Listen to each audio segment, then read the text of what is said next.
안녕하십니까. 웨딩 플래너 박영입니다. 자, 지난 시간에는 그 전체적인 웨딩 시장의 흐름이나 이 웨딩 플래너가 어떤 일을 하는가에 대해서 설명을 드렸죠.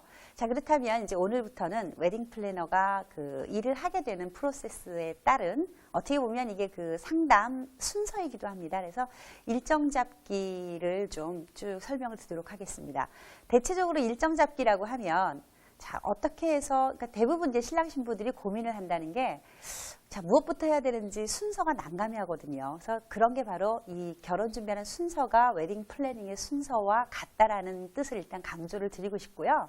자, 우선 전체적인 그 순서에 대해서 좀 정리를 하고 제가 들어가도록 하겠습니다.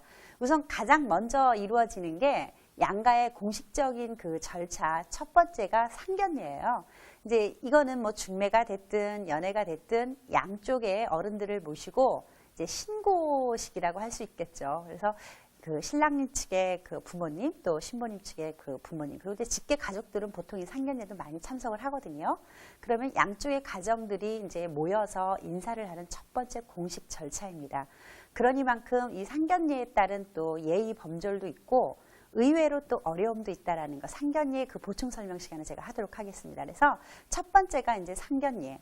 그런 다음에 상견례에서 결정이 되면 그 다음에 이제 날짜를 잡죠. 이게 결혼 날짜가 나오는 건데 이걸 보러 택일이라고 합니다. 그래서 보통 결혼 날짜는 어디에서 잡죠? 신부 쪽에서 잡죠. 그래서 이 얘기는 그 신랑 측에서 사주단자가 신부집으로 갑니다. 그러면 이제 그 결혼 준비를 하는 뭐 혼수 일정이라든지 아니면 뭐 건강 상태라든지 이런 것들의 전반적인 총 그 스케줄을 정리를 해서 신부 쪽에서 결혼 날짜를 정하는 겁니다. 그래서 상견례가 가장 먼저 그 다음이 택일. 자, 이렇게 이제 택일을 한 다음에는 우선 대략적으로 양쪽 집안들이 결혼을 할 때 대부분 어려운 점은 결혼은 굉장히 현실적인 문제라는 거. 여러분들이 웨딩 플래너가 되시더라도 이 점에 대해서는 항상 상기하셔야 됩니다. 왜냐하면 둘이 연애를 하는 기간에는 굉장히 좋죠. 즐겁기만 하고 행복하기만 하고. 근데 결혼식을 이제 올릴 준비를 하게 되면 사실은 경제적인 문제가 개입이 되기 때문에 늘 즐거운 일만 있지 않다라는 거 여러분들이 아셔야 되고요. 기본적으로. 그렇다면 자, 우선 어떻게 해야 될 것인가? 예산을 세우는 것이 가장 중요합니다. 왜? 너무나도 이제 큰 덩어리의 준비를 해야 되기 때문에 계획된 구매를 하지 않으면 예산은 반드시 초과한다.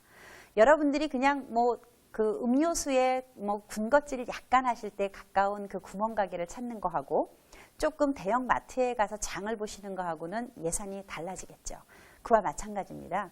뭐 예를 들어서 그냥 옷 몇 벌 사고 그냥 간단하게 필기도구 사고 뭐 이런 거라면 문제가 없겠지만 새로운 가정을 하나 만드는 거기 때문에 살림살이도 많고 사야 될 것이 굉장히 많죠. 그리고 양쪽 어른한테 또 인사드려야 될 것도 많고 그리고 신혼여행도 가야 되고 이러한 등등 큰 덩어리들이 많기 때문에 반드시 예산을 세우지 않으면 나중에 난감한 일을 겪게 된다.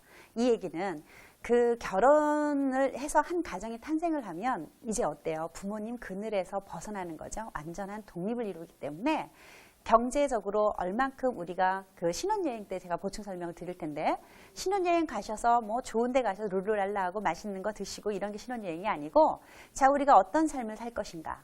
어떻게 우리가 10년 후에 집을 어떻게 장만을 할 것이고 또는 2세에 대한 계획은 어떤 것이고 이런 것들을 벌써 설계하는 것이 바로 신혼여행이거든요. 그래서 그러니만큼 이 신혼 준비를 할 때 결혼 준비를 할 때 예산 설계가 어떻게 보면 그 굉장히 중요한 요소다. 이렇게 하면 일단 이해를 하시고요. 자, 그런 다음에 진행되는 것은 우선 그 웨딩 이벤트라고 하죠. 그 웨딩 회사, 뭐 컨설팅 회사가 됐든 아니면 토탈 매장이 되어 있는 뭐 웨딩샵이 됐든 결혼 이벤트 회사가 됐든 아니면 예식장에서 하시게 되면 예식장이든 이렇게 그 결혼 이벤트 회사와 또는 그 이제 웨딩 플래너라고 제가 설명을 드리겠습니다. 이 시점에 웨딩 플래너는 어느 정도 여러분들이 이제 결정을 하셔야 돼요. 고객분들이. 우선 어떻게 보면 이제 선진국의 결혼 플래닝의 이 웨딩 플래닝의 순서를 본다면 사실은 자, 우리 둘이 결혼을 해야겠다. 그러면 아, 내가 어떤 웨딩 플래너를 찾아야 되겠다. 라고 고민을 하죠. 근데 아직까지 우리나라는 그러한 단계는 아직은 아닙니다.